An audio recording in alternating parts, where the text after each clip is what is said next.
Jackie, what does it mean that you're the largest unrestricted taxpayer in the county?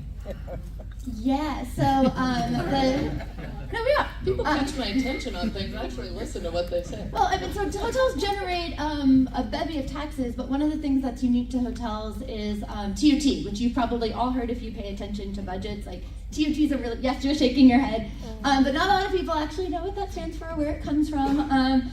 TOT is the tourism occupancy tax, which is generated by folks who come to Los Angeles. It's like the best tax ever because they come here, they give us their tax money. For the most part, they use almost no city services except for Metro. We encourage them to do that. We discourage them from needing your help. We like you, but we don't want that to be a service our guests have. And then they leave.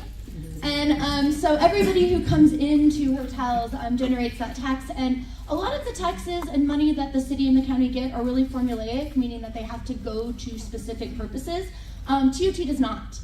And so the more TOT that is generated, it gives the city more options to fill budget shortfalls when they have them, but also to pump up public resources that they think needs that additional money. So it's a great question. Thanks for asking. I know taxes aren't sexy, but TOT is a good one.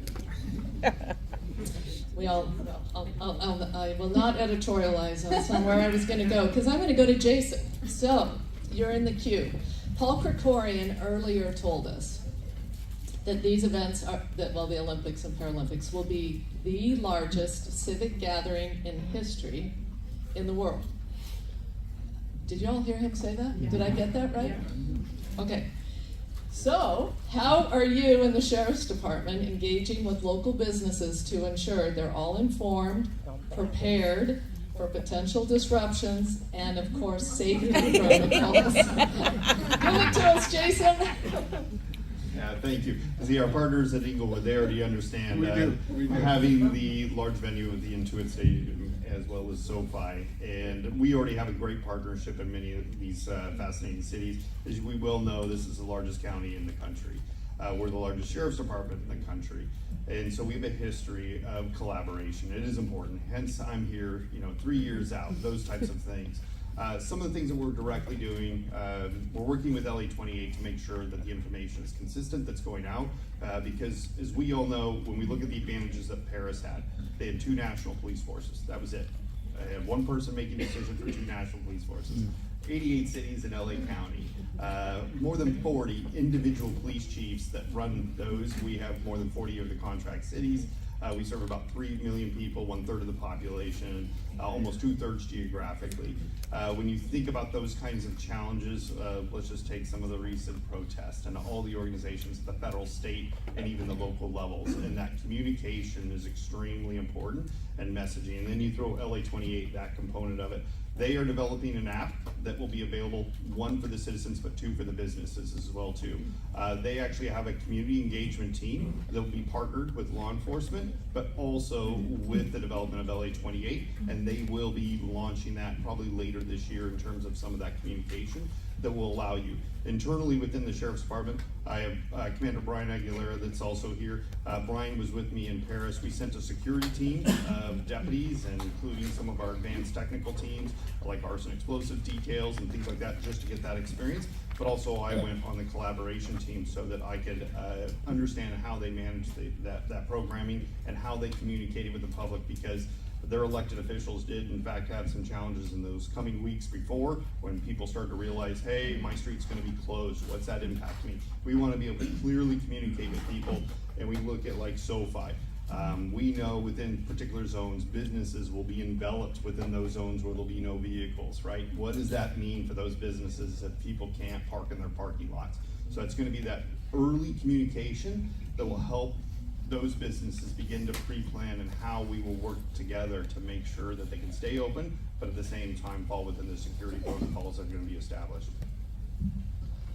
I don't want your job. I'm starting to wonder if I don't want my job. Well, thank you for your service. I'm glad you're there. How about cybersecurity? I didn't hear you get into that, and I know that's... It is massive. It was very interesting.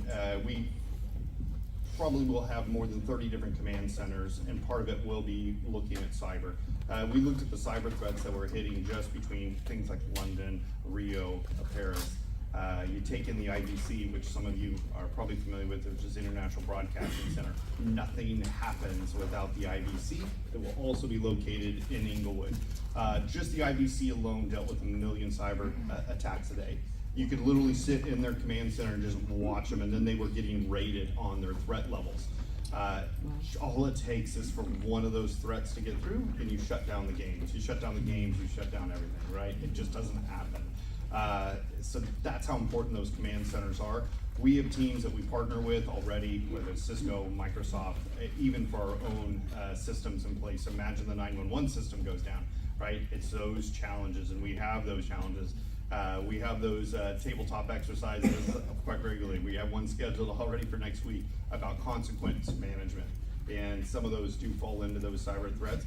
I'll tell you, our private industry does an amazing job, but at the same time, we're all vulnerable, and we have to recognize those things too. Okay, Chris, we're going over to you. Supervisor Holly Mitchell earlier, I thought, aptly described a scenario for which you're involved in called a family reunion picnic. And all parts of the family come together, they bring their different salads, they compete, they have the burgers, they're getting along, and then they fight, and then they hold it together because they're in the family. So with Inglewood hosting, obviously I have all the awesome venues that I go to all the time. I give Inglewood all kinds of money because I love SoFi and Tuit and Cosm, Clippers games, you got it all going over there. But with all the investments and the readiness that you have, and also we heard that like just FIFA, you have all 7 games, 8 games. So 8 games of FIFA at Inglewood, and you've competed hard to get all of those to come there. So talk to us about how do you ensure a seamless experience for all of that. Yeah, I think one of the great things that's happened in Inglewood is our history in Inglewood. As many of you know, we had our Hollywood Park racetrack for many, many years. We obviously had what was the historic forum where you had the Showtime Lakers and whatnot that went on there. And those kind of set the standard for how you engage visitors that come into the area. And I believe we built upon top of that. One of, I think, the major advantages we have as a city is your friend, Mayor James T. Butts, who is a visionary in his own presentation and what he's been able to do over the years, and really in galvanizing all our leadership team to kind of work together. You talked about communication being such a key element in making sure that we're not bumping into each other. I call it the Keystone Cops. They just run into each other, right? And a lot of folks look at municipalities and counties and governmental entities as Keystone Cops. And we've changed that because we've created a collaborative environment where we've been able to really work together with each other, understanding that we all mutually benefit from it. And with that, having leadership that is focused, leadership that is consistent, and leadership that demonstrates the ability to be able to see afar away, have vision. And so one of the things that we have done is in our city is we have been preparing ourselves to do a number of things to make sure that the engagement is really good. The good thing we have is we have kind of like a build-up. So we have the NBA All-Star Game next year. Then we have a FIFA World Cup. Then we have the Olympics in 27, Olympics, Super Bowl 61 in 27, and then the Olympics. So we get to ramp up, if you will, to that experience. Nothing is obviously going to totally prepare you for the Olympics and what that means, but we've been working on this for years now. So it's not anything that's happening in a vacuum. So we're looking at messaging. We're working with our partners, both in LA. Mayor Bass has a great relationship with the mayor as well, Inglewood, and so we're trying to get everybody together to make sure that there is some consistent thing and presentation that goes on across the network. So we're excited about what's happening. You mentioned Mayor Bass, Los Angeles, of course Mayor Butts, Inglewood. How about Mayor Richardson, Long Beach? Oh yeah, that's my fraternity brothers. I have a few fraternity brothers out there and stuff.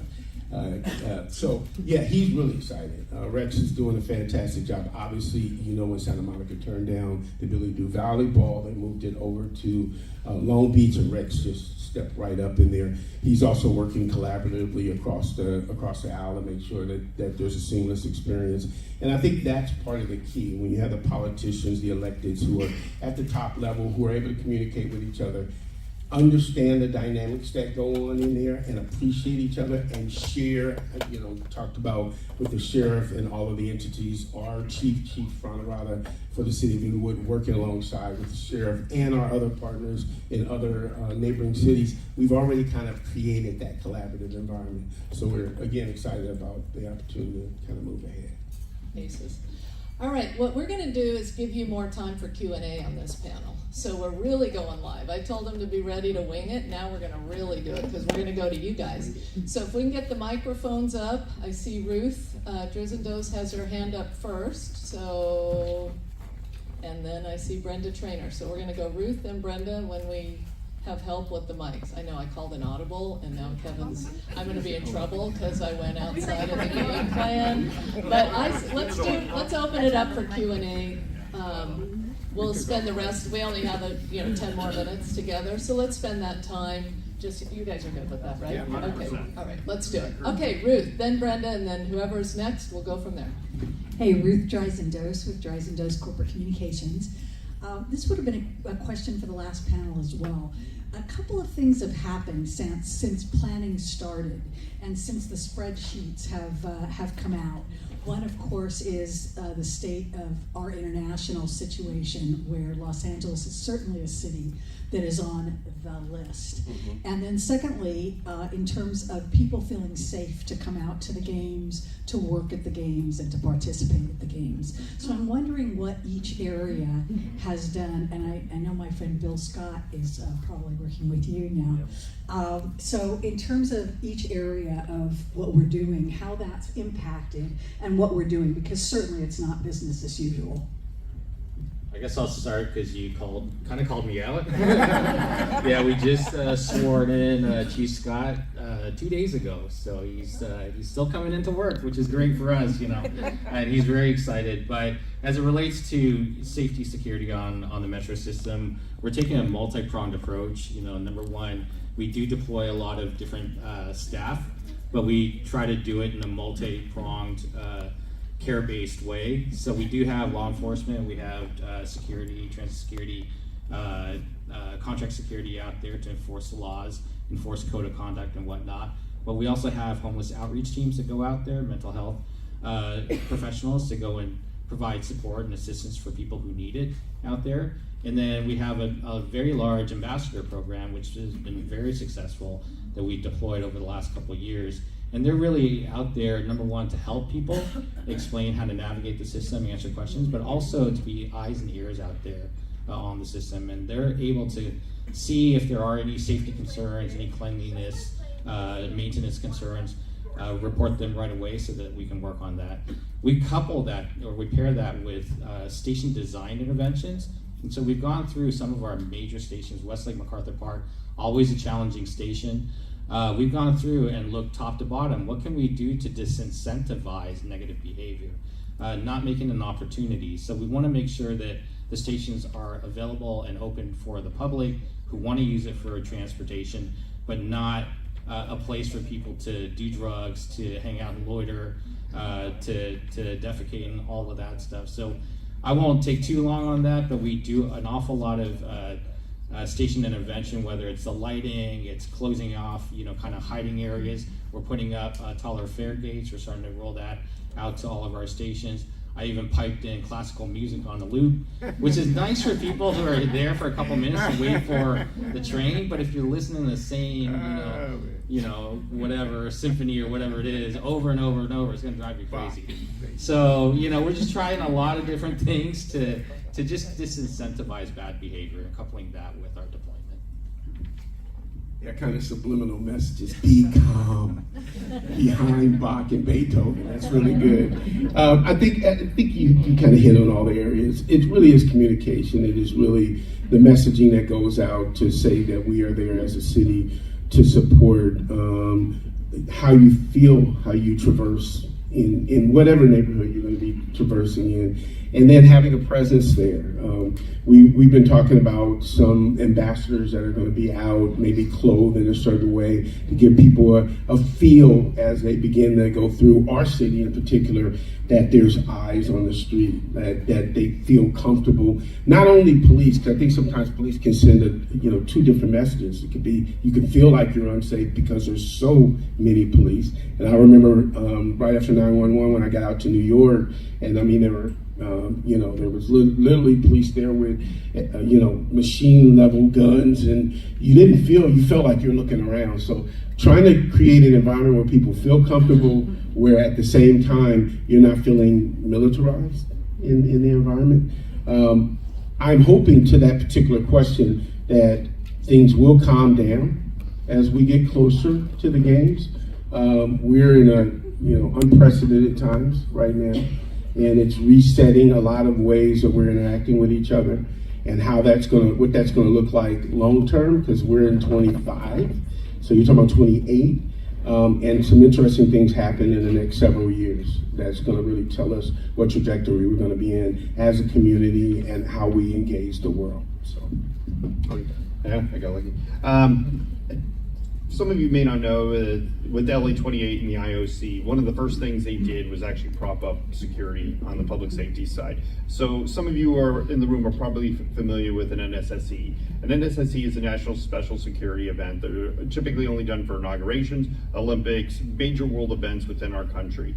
And once that is signed by the president and that authorization, which our Olympics was the earliest NSE that's ever been designated in the history of NSSEs, it brings forth the organization and the resources of the federal government into the local community in terms of that. So we stood up our NSSE, which included the FBI, FEMA, Secret Service, LASD, the Sheriff's Department, LAPD, and the CHP, along with our partners at the other major municipalities like Inglewood and Long Beach. And what we're doing is we bring in these protocols, and there's actually more than 23 various subcommittees that are doing things to make sure that transportation is safe, that housing is safe, that we also look at things like I said, consequence management. So we run scenarios through things like intelligence. Our intel unit, both here at the local level, is actually relatively robust and strong. We get intel briefings relatively routinely. I've had two in the last 24 hours just on world events that are affecting us here at the local level. And part of that is making sure that we understand what could happen before it happens. That was extremely successful in Paris. They dealt with various security threats, whether it was cyber or actual physical and terrorist type attacks, in terms of thwarting those events before they occurred. So intelligence is critical to our success. So really we play through various scenarios, and we're scalable within our organizations, and we actually work quite well at the localized level. You're seeing things at the federal and kind of the whole National Guard level. Believe it or not, we have relationships there too. It's just obviously making sure that that communication is working to the best that we can for the both the community and the business community as well too.